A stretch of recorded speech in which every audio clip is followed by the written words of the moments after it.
నా ప్రియమైన బిడ్డా, నా మాటలు జాగ్రత్తగా ఆలకించుము. నేను ఎన్నిసార్లు చెప్పినా నీవు అర్థం చేసుకోవడం లేదు. ఎందుకని? నేనంటే లెక్కలేదు, నేనంటే భయము భక్తి లేదు. నీవు ఇలాగే ఉంటే పరలోక రాజ్యము నీవు రావడానికి చాలా కష్టం అవుతాదని నీకు అన్ని విషయాలు ముందుగానే చెప్పాను. అయినా నీవు అర్థం చేసుకోవడం లేదు. ఇప్పటికైనా పర్వాలేదు, నేను చెప్పే మాట జాగ్రత్తగా ఆలకించుము. నీవు ఆదివారం గాని వాస దినాల్లో గాని సార్లు కూటాలకు గాని నీవు వచ్చినప్పుడు మరియు నా మందిరానికి వచ్చినప్పుడు నీ ప్రవర్తన ఎలా ఉందో ఎప్పుడైనా ఆలోచించావా?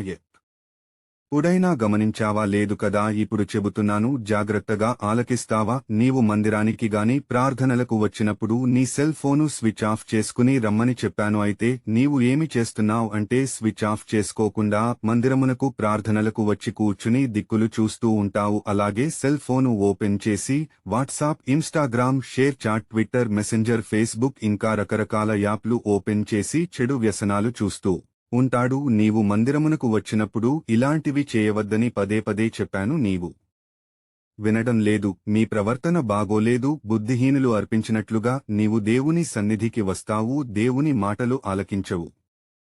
దుర్మార్గు పనులు చేస్తూ ఉంటావు. వాళ్లతోటి వీళ్లతోటి మాట్లాడుతుంటారు. నా బిడ్డగా నీకు తగదని చెప్పాను. నీవు మారతావని, నీకు హృదయ పరివర్తన కలిగి జీవిస్తావని చూస్తున్నాను. అయినా నీలో మార్పు రాలేదు. ఇలా ఉంటే నీవు పరలోక రాజ్యమునకు రావు, నరకానికి వెడతావు. కాబట్టి ఇకనైనా మార్పు చెంది హృదయ పరివర్తన కలిగి బాగుపడతావని నేను మరొకసారి హెచ్చరిస్తున్నాను, గద్దిస్తున్నాను. బైబిల్ వాక్యములు చదువు. ప్రసంగి గ్రంథము 5వ అధ్యాయము.